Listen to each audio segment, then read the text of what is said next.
Nama ya ama yaito ni kutokunya chaka kurasi county ya Kisii asomo gavana we county yo Simba Arati litukoria rero abwatokire ekemeri kia has avocado goche ase abaremi ase amagacho ya eskuru ya abaremi ya ATC heyo gutoka imeyomoche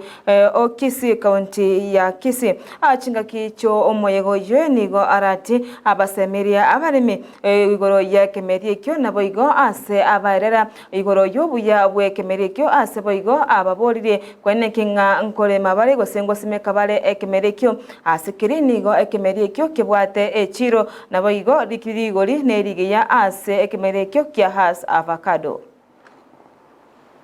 800 tons, and later I'll be able to explain those tons, what we mean by a ton, and you see what we are expected to get as an earning as a people. But we have the potential to produce more than 60 metric tons per acre annually, translating to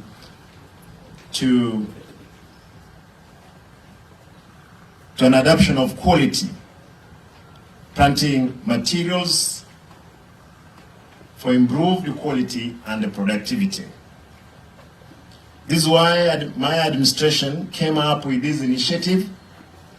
to help avail quality planting materials to the farmers in order to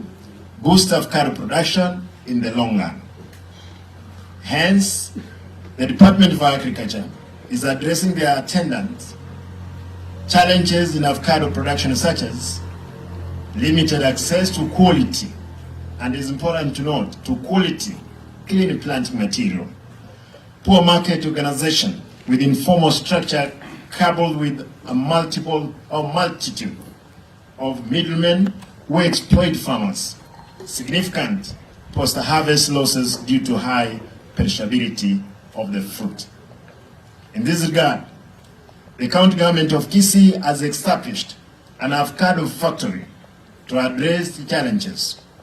The fruit tree nursery here at ATC was established at a total cost of 7.5 million. It has been duly registered and certified by Kenya Planter Health Inspectorate, that is KEFIS, which gives credence to the quality of seedlings being distributed. It's important to note